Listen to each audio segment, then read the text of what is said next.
Se consuelan pensando que el mundo está regido por el caos y el azar. Es una idea cómoda.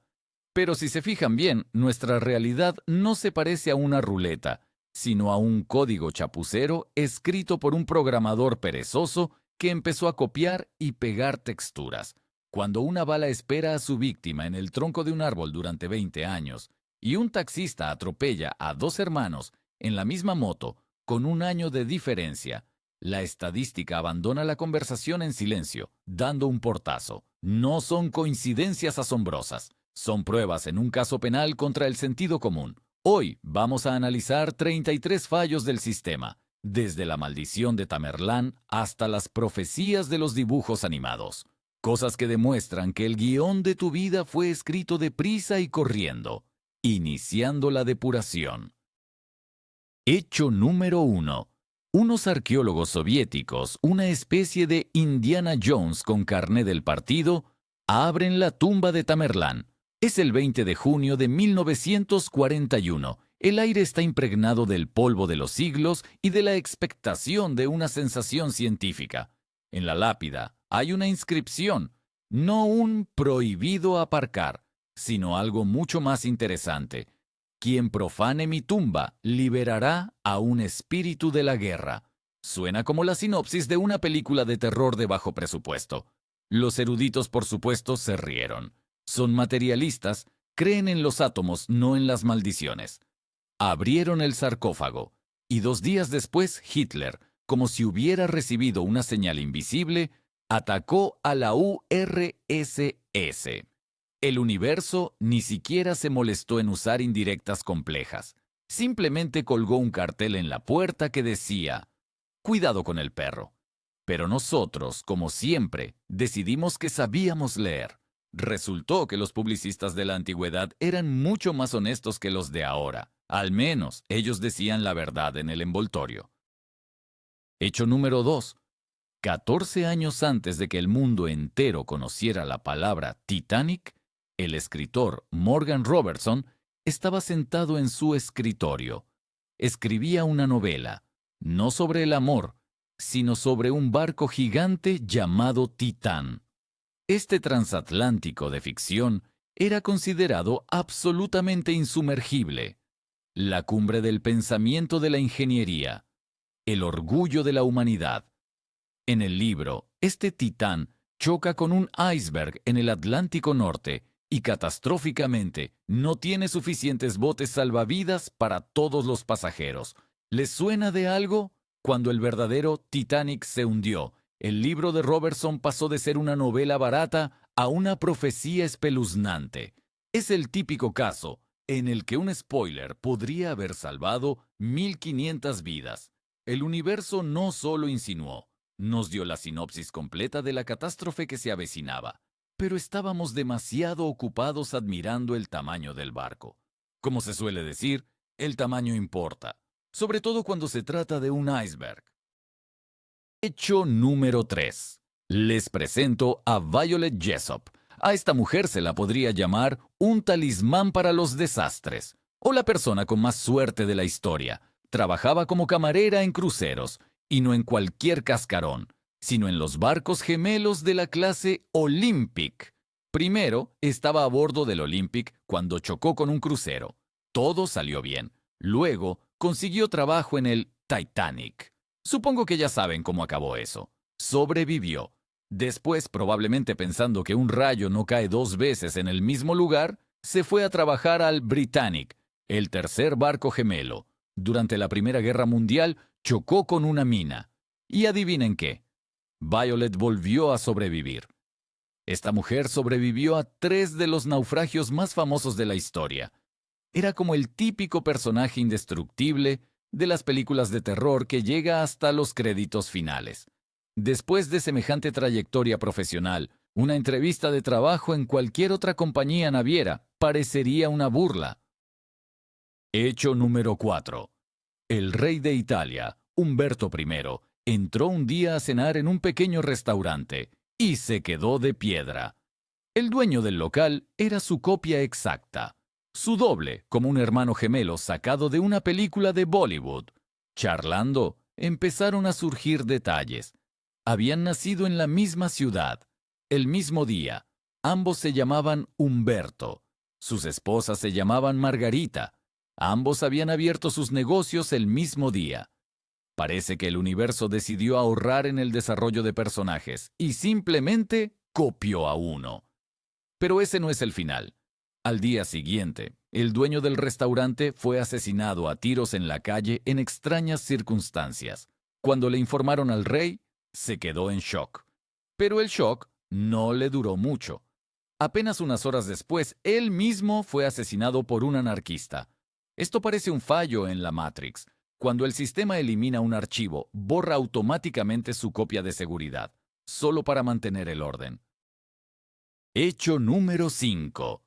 Edgar Allan Poe. Genio sombrío, maestro del terror y, como resultó ser, profeta del apocalipsis a tiempo completo. En su única novela terminada, describió la historia de un naufragio. 4 marineros supervivientes van a la deriva en un bote. Se les acaba la comida y deciden comerse al grumete. Para que sea justo, echan a suertes. Y le toca al grumete un tal Richard Parker. Una historia espeluznante, pero es literatura, ¿verdad? Pues no. 46 años después de la publicación del libro, un barco real naufraga en el mar. De nuevo, 4 supervivientes. De nuevo, canibalismo para sobrevivir. Y de nuevo se comen al más joven, al grumete, quien, para que no tengan ninguna duda, se llamaba Richard Parker. Esto ya no es una coincidencia. Es una broma macabra de los poderes superiores. Como si alguien hubiera leído el libro y decidido, ¿y por qué no? ¡Qué gran guión! Hay que hacer la película. Hecho número 6. La historia de una bala con muchísima paciencia. Un tal Henry Ziegland dejó a su novia. Un clásico. La chica, incapaz de soportar el drama, se suicidó. También, por desgracia, un clásico. Su hermano, desconsolado, decidió vengarse. Acechó a Henry y le disparó, pero la bala solo le rozó la cara y se quedó incrustada en el tronco de un árbol. El hermano, pensando que había cumplido su misión, se suicidó.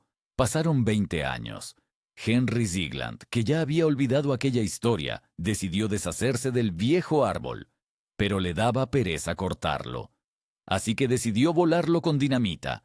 La potente explosión hizo que el árbol saltara en 1000 pedazos, y aquella misma bala, que había esperado su momento durante 20 años, salió disparada del tronco y mató a Henry en el acto. Esto ni siquiera es una ironía del destino. Es un rifle de francotirador kármico, un disparo con 20 años de retraso. Terminator le habría dado una ovación de pie. Hecho número 7. A los guionistas de Hollywood les encanta la trama de los gemelos separados al nacer. Pero la realidad, como de costumbre, superó su enfermiza fantasía. 2 bebés son separados al nacer. Ambas familias adoptivas, sin ponerse de acuerdo, los llaman Jim. Eso ya es curioso. Pero esperen, esto es solo el comienzo de esta comedia del absurdo. Ambos Jim se hacen policías, ambos se casan con mujeres llamadas Linda, ambos se divorcian, ambos se casan por segunda vez con mujeres llamadas Betty. Ambos tienen hijos y ambos los llaman James Allan. Incluso tenían perros idénticos llamados Toy. Pasamos años buscando nuestra singularidad. Vamos a psicólogos, nos hacemos tatuajes estúpidos. Y aquí tenemos a 2 tipos viviendo exactamente el mismo guión. Como si alguien hubiera hecho copiar y pegar con una vida humana. Toda nuestra lucha por la individualidad es simplemente un fallo del sistema. En algún lugar de la oficina celestial, un ángel se parte de risa mientras compara sus expedientes. Hecho número 8. El actor Anthony Hopkins se preparaba para un papel. Necesitaba un libro difícil de encontrar. La chica de Petrovka. Recorrió todas las librerías de Londres. No había ni rastro del libro. La edición estaba agotada desde hacía mucho. Decepcionado, se fue a casa en metro. En la estación, vio un libro olvidado en un banco. Ya lo han adivinado, ¿verdad? Era La chica de Petrovka. Hopkins debió de pensar que era una señal del cielo. Pero lo más interesante le esperaba dentro. El libro estaba plagado de anotaciones en los márgenes.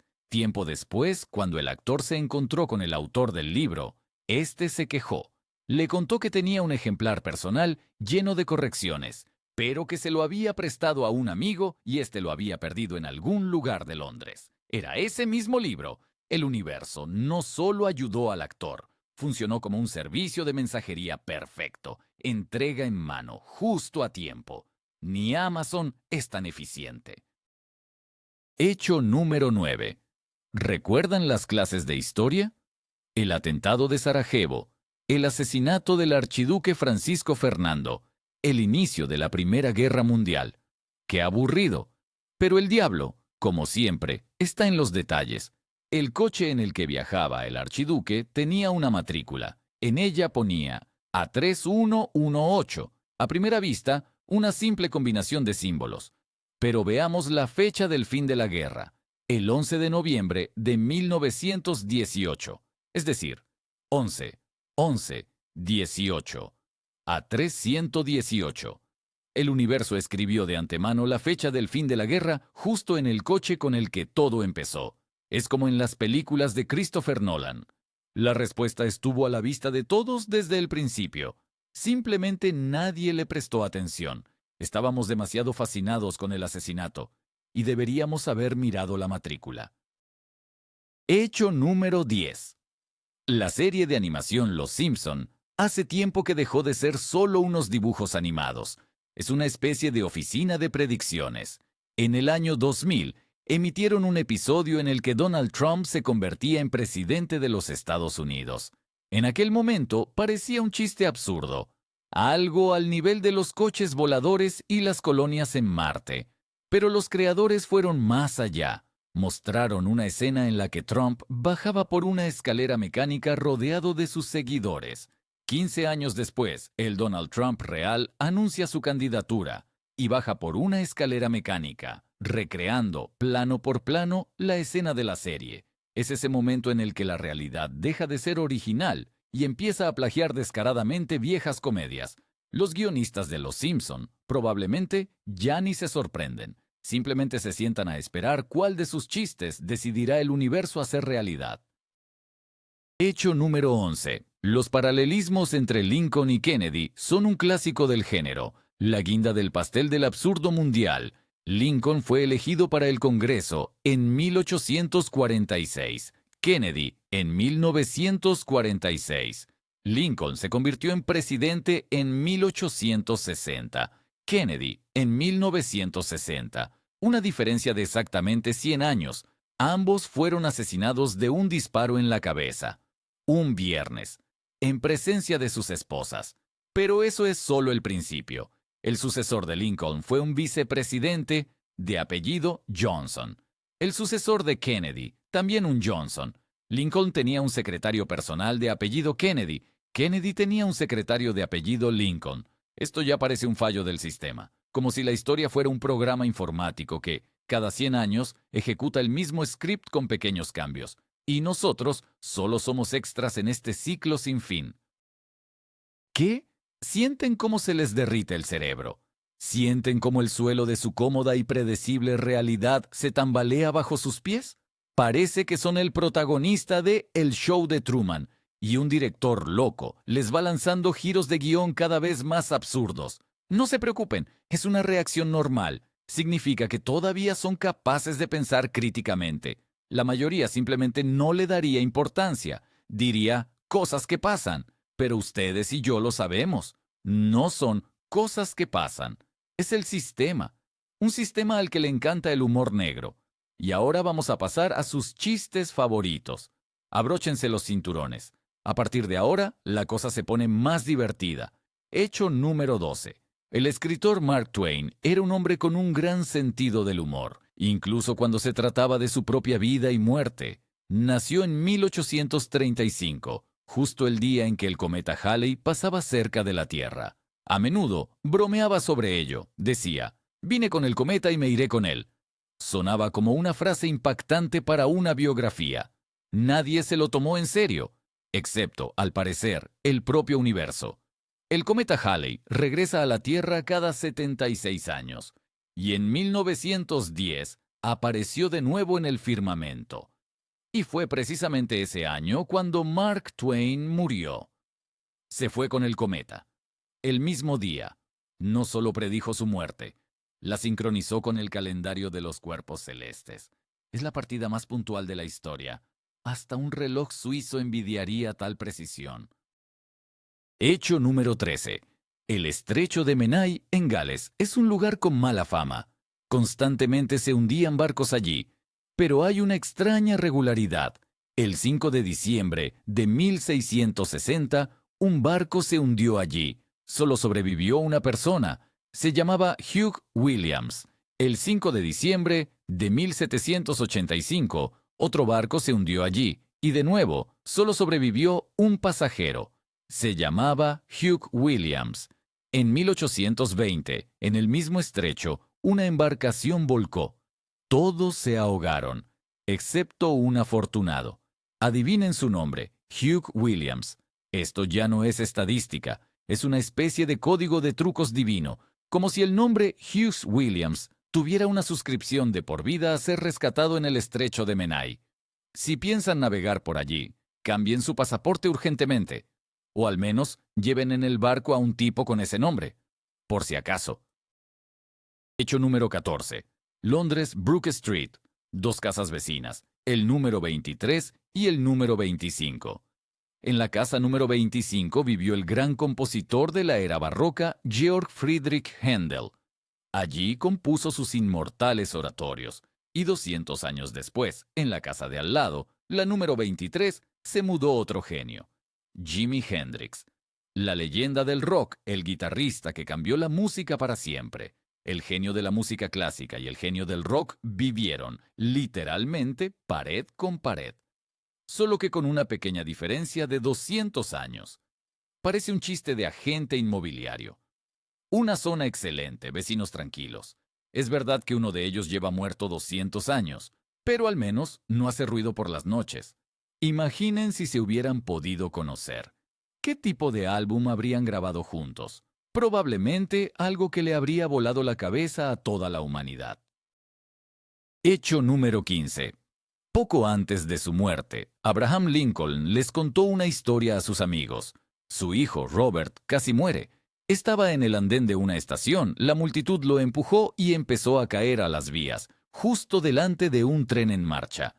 En el último momento, una mano fuerte lo agarró por el cuello de la camisa y lo subió de nuevo al andén. Su salvador resultó ser un famoso actor, Edwin Booth. Y ahora, atención, Edwin Booth era el hermano de John Wilkes Booth, el mismo hombre que unos meses después asesinaría al presidente Lincoln. Un hermano salva al hijo del presidente de una muerte accidental. El otro hermano condena al propio presidente a una muerte deliberada. Es un drama shakespeariano representado en la vida real. La familia Booth primero le regaló a Lincoln la vida de su hijo y luego le arrebató la suya. El equilibrio de fuerzas en el universo fue restablecido. Hecho número 16. Los campos de batalla de la Primera Guerra Mundial están sembrados de tumbas, millones de cruces anónimas. Pero hay un lugar que destaca sobre el resto. En el cementerio militar de San Sinforiano, en Bélgica, hay dos tumbas. En una está enterrado John Parr, el primer soldado británico que murió en esa guerra. En la otra, George Ellison, el último soldado británico que cayó en ese conflicto. Sus tumbas están una frente a la otra, a una distancia de apenas 6 metros. Y no fue algo deliberado, fue pura casualidad. Los militares simplemente enterraban los cuerpos donde los encontraban. El alfa y el omega de la guerra más sangrienta de su tiempo se miran el uno al otro a través de la eternidad. Es una simetría tan perfecta y trágica que parece dirigida por un artista genial y muy cruel. Hecho número 17. Les presento a Tsutomu Yamaguchi, el hombre que le miró a la cara al apocalipsis nuclear 2 veces y sobrevivió. Estaba en un viaje de negocios en Hiroshima el 6 de agosto de 1945, cuando la bomba atómica cayó sobre la ciudad. Sufrió quemaduras, pero sobrevivió. Después de eso, como haría cualquier persona normal, decidió volver a casa. Y resulta que vivía en Nagasaki. El 9 de agosto fue a trabajar para contarle a su jefe lo que había visto en Hiroshima. Y en ese momento la segunda bomba atómica cayó sobre Nagasaki. Volvió a sobrevivir. Este hombre sobrevivió a 2 explosiones nucleares en 3 días. Fue como ganar la lotería 2 veces seguidas, solo que el premio era una entrada para el fin del mundo. Vivió hasta los 93 años. Al parecer, después de aquello, el universo decidió que ya había tenido suficiente, y no volvió a molestarlo. Hecho número 18. La escritora estadounidense Anne Parrish adoraba un libro de su infancia. Lo había perdido hacía mucho tiempo, pero guardaba un grato recuerdo de él. Un día, paseando por París, entró en una librería de segunda mano, y en una de las estanterías vio aquel mismo libro, la misma edición. Contenta, lo abrió, y en la primera página vio una inscripción: Anne Parrish, 209 N. Weber Sen. No era un libro igual, era su propio libro, el mismo que había perdido muchos años atrás en Estados Unidos. El libro había cruzado el Océano Atlántico y la estaba esperando en una librería cualquiera de París. Parece el argumento de una película de Disney, solo que, en lugar de animales parlantes, hay un objeto inanimado con un increíble sentido del apego. Su perro no podría hacer eso, pero un libro, sí. Hecho número 19. Mayo de 1944. Los aliados preparan el desembarco de Normandía. El secretismo es máximo. Cualquier filtración significaría el fracaso de toda la operación. Y entonces, en el periódico británico Daily Telegraph, empiezan a publicarse crucigramas. Y en ellos, una tras otra, aparecen las respuestas: Utah, Omaha, Neptuno, Overlord. Son los nombres en clave de todas las fases clave de la operación.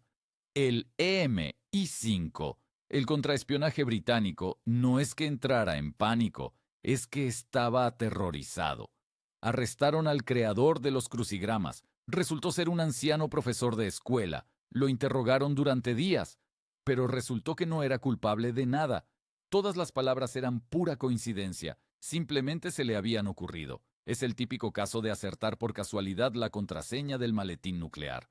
Los agentes de inteligencia debieron de quedarse calvos del susto, y el profesor simplemente se encogió de hombros. Hecho número 20. Thomas Jefferson y John Adams, 2 de los padres fundadores de los Estados Unidos, fueron amigos.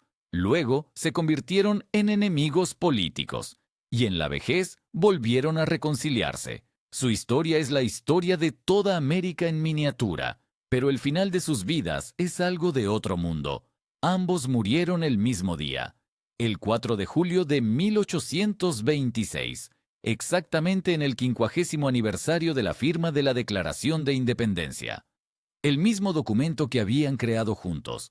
Es tan simbólico que parece planeado, como si la historia hubiera decidido que su misión en la Tierra había terminado, y se los llevó a ambos en el día más apropiado para ello. Las últimas palabras de Adams fueron: Thomas Jefferson sigue vivo. No sabía que Jefferson había muerto unas horas antes. Incluso en la muerte iban a la par. Hecho número 21. Detroit, años 30. Un conserje llamado Joseph Figlock caminaba tranquilamente por la calle. De repente, un bebé le cayó encima. El pequeño se había caído desde la ventana de un cuarto piso. El cuerpo de Joseph amortiguó la caída y ambos sobrevivieron. Un milagro, dirán. Esperen. Pasó exactamente un año. Joseph Figlock caminaba por la misma calle y desde la misma ventana le volvió a caer encima el mismo niño. Y de nuevo, ambos salieron ilesos. Este hombre salvó 2 veces al mismo niño simplemente por estar en el lugar adecuado en el momento adecuado. Después de la segunda vez, los padres probablemente deberían haber puesto rejas en las ventanas, y el propio Joseph cambiar de ruta, o empezar a llevar casco. Este tipo no era un simple conserje, era un ángel de la guarda a tiempo parcial. Hecho número 22. En la película Como Dios, Bruce Almighty, en inglés, hay una escena en la que Dios le da al protagonista su número de teléfono. Los creadores de la película decidieron usar un número real. Pensaron que no existía. Se equivocaron. El número pertenecía a una mujer de un pequeño pueblo, y después del estreno, su teléfono empezó a sonar sin parar. Miles de personas llamaban para hablar con Dios, pero lo más gracioso de esta historia es el nombre de la mujer. Se llamaba Dawn, que en inglés significa amanecer, exactamente igual que la protagonista de la película con la que hablaba el personaje de Jim Carrey. El universo no solo les gastó una broma a los cineastas, lo hizo con elegancia. No solo eligió el número, sino también el nombre. Es como el remate perfecto de un chiste que nadie escribió. ¿Siguen ahí? Enhorabuena, tienen nervios de acero. O simplemente les gusta ver el mundo arder. No los culpo, es un espectáculo fascinante. Ya hemos comprobado que la lógica es solo una amable recomendación que el universo ignora. Prefiere la improvisación. Y sus improvisaciones a veces parecen un guión escrito por una inteligencia artificial bajo los efectos de sustancias ilegales. Pero no se relajen. Solo estamos a mitad de camino. Más adelante nos esperan reencarnaciones, predicciones y un taxi que trabaja para la mismísima muerte. ¿Listos? Pues vamos allá. Hecho número 23. Enzo Ferrari, el legendario creador del imperio automovilístico, murió en agosto de 1988. Y apenas un mes después nacía el futbolista alemán Mesut Özil. Y si ponen sus fotos una al lado de la otra, entenderán de qué va la cosa. Se parecen como dos gotas de agua. No es que se parezcan, es que son idénticos. El mismo corte de ojos, la misma nariz, la misma forma de cara. Como si alguien hubiera cogido el alma del viejo italiano y la hubiera metido en el cuerpo de un niño alemán recién nacido. La teoría de la reencarnación nunca ha parecido tan convincente. Quizás en su vida pasada Özil diseñaba coches de carreras, y en esta decidió pasarse a las asistencias de gol.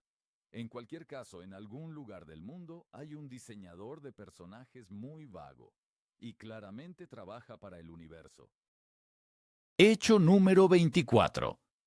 Stephen Hawking, una de las mentes más grandes de la historia de la humanidad, el hombre que nos explicó los agujeros negros, pero su propia vida estaba llena de extrañas rimas cósmicas. Nació el 8 de enero de 1942, exactamente en el 300º aniversario de la muerte de Galileo Galilei, otro genio que cambió nuestra concepción del cosmos, y Hawking murió el 14 de marzo de 2018, el día del cumpleaños de Albert Einstein. Ese día también se conoce como el día del número pi, 3, 14, nacer el día de la muerte de un titán, morir el día del nacimiento de otro. El universo trazó una línea invisible, conectando a los tres físicos más grandes en un bucle temporal perfecto. Es el chiste más elegante de la historia de la ciencia. Hecho número 25. La presa Hoover. Una construcción grandiosa, símbolo del poder industrial de Estados Unidos. Miles de personas trabajaron en ella. Y por desgracia, hubo víctimas. El primer trabajador que murió en la construcción fue un topógrafo llamado George Tierney. Ocurrió el 20 de diciembre de 1922. La construcción duró muchos años, y la última persona que murió en esta obra fue su propio hijo. Patrick Tierney murió exactamente 13 años después, el mismo día, el 20 de diciembre de 1935. El padre abrió la trágica lista. El hijo la cerró. La historia de esta presa comenzó y terminó con la misma familia. Parece un cuento de terror sobre cómo algunos proyectos no solo requieren dinero y hormigón, sino destinos humanos. Hecho número 26. La historia le gusta repetirse, primero como tragedia y luego como farsa, y a veces simplemente como una copia exacta. Comparemos a dos dictadores. Napoleón llegó al poder en 1799, Hitler en 1933. La diferencia, 134 años. Napoleón nació en 1760. Llegó al poder con 39 años. Hitler nació en 1889. Se convirtió en canciller a los 44. Napoleón atacó Rusia en 1812, 13 años después de llegar al poder. Hitler atacó la URSS en 1941, 8 años después. Aquí las cifras no cuadran, pero el patrón general es inquietantemente similar. Dos líderes ambiciosos que decidieron que podían conquistar el mundo, y ambos se partieron los dientes contra el mismo país. La historia no solo se repite, se burla. Hecho número 27. Las Bermudas. Un lugar donde, ya de por sí, ocurren muchas cosas extrañas. Pero esta historia destaca incluso entre aviones que desaparecen. En 1975, un taxi atropelló mortalmente a un hombre que iba en moto. Un trágico accidente. Pero pasó un año, y el mismo taxi, con el mismo conductor y con el mismo pasajero a bordo, en la misma calle, atropelló mortalmente al hermano del fallecido, que iba en la misma moto. Lean eso otra vez. Despacio. Todas las variables, excepto la víctima, coincidieron. Ese taxi no trabajaba para una empresa local. Trabajaba para el propio destino y estaba cumpliendo un encargo muy específico. Al parecer, la primera vez hubo algún error y tuvieron que enviar el vehículo a rematar el trabajo. Hecho número 28. Ya hemos hablado de Los Simpson, pero resulta que a Trump ya lo habían predicho antes. En la década de 1890, el escritor Ingersoll Lockwood escribió una serie de libros infantiles. Su protagonista se llamaba Barón Trump. Era un niño rico que vivía en un edificio enorme llamado Torre Trump.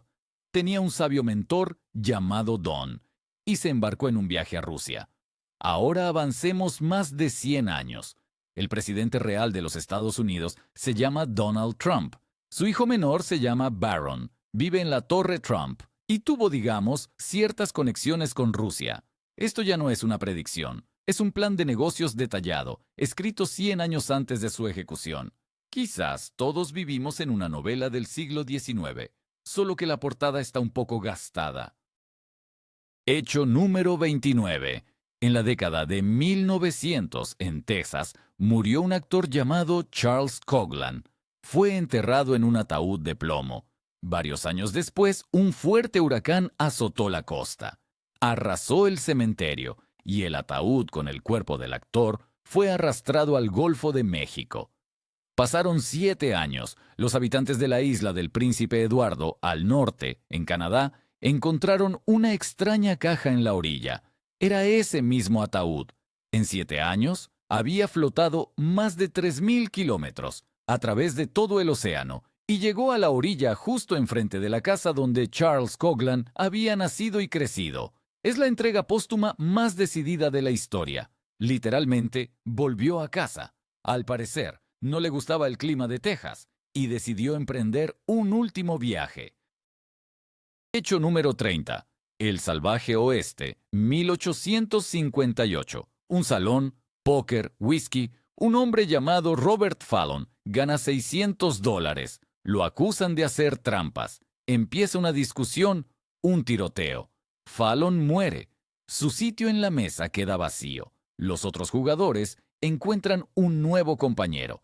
Le dan los $600 de la mala suerte del muerto y empieza a jugar y convierte esos $600 en 2.200. Cuando el sheriff llegó a investigar el asesinato, preguntó el nombre del afortunado. Resultó ser el hijo de Robert Fallon. No había visto a su padre en 7 años y había llegado al pueblo hacía apenas una hora. No solo vengó a su padre, lo hizo con su propio dinero. Es el argumento de un western que Tarantino aún no ha rodado. Hecho número 31. Hay lugares con mala suerte y hay roles de género desafortunados. En el Canal de la Mancha, en 1664, un barco se hundió. Todos los hombres se ahogaron. Solo sobrevivió una mujer. En 1785, en el mismo canal, otro barco se fue a pique y de nuevo solo se salvó una pasajera. En 1860, la historia se repitió por tercera vez. Naufragio, todos muertos, excepto una mujer. 3 siglos diferentes, 3 barcos diferentes, 3 catástrofes diferentes y el mismo resultado, como si ese canal tuviera un extraño código de honor. Hunde a todo el mundo sin distinción, pero siempre deja a una mujer para que pueda contar lo que pasó, o simplemente para fastidiar a las feministas. Hecho, hecho número 33. A veces, toda la historia mundial puede depender de un sándwich. Gavrilo Princip, un nacionalista serbio, formaba parte del grupo que planeaba asesinar al archiduque Fernando. Su primer intento fracasó. La bomba explotó donde no debía. El plan se fue al traste. Decepcionado, Princip decidió que ya era suficiente por ese día. Abandonó la idea y se fue a una cafetería cercana a comerse un sándwich. En ese mismo momento, el conductor del coche del archiduque se perdió por las callejuelas de Sarajevo. Decidió dar la vuelta y paró el coche, justo al lado de la cafetería donde estaba sentado Princip, justo delante de sus narices. El asesino no podía creer su suerte. Simplemente se levantó de la mesa e hizo 2 disparos. Así empezó la Primera Guerra Mundial, no por la política, sino porque un tipo fue a comerse un sándwich y otro giró por la calle equivocada. Entonces, ¿cuál es la conclusión? El mundo no es un mecanismo bien ajustado. Es un conjunto caótico de casualidades. Es un escenario en el que un guionista perezoso repite las mismas tramas, solo cambia los nombres y las fechas. Intentamos encontrarle la lógica. Creamos teorías, rezamos a los dioses, pero en realidad solo somos fichas en un juego de mesa gigante. Y el jugador es un genio loco, con un sentido del humor muy negro. No quiere que ganemos. Quiere que el espectáculo sea interesante, y hay que admitirlo, su espectáculo es excelente. Así que la próxima vez que les ocurra algo extraño, no se sorprendan. Simplemente sonrían y aplaudan al director, le gustará. Y ahora añadiré un hecho más, el número 34. Un hecho que no han pedido. La mayor coincidencia de todas es que hayan visto esto hasta el final. Y ahora saben la verdad. Y el conocimiento, como se sabe, es poder. O paranoia. Eso ya es cuestión de suerte.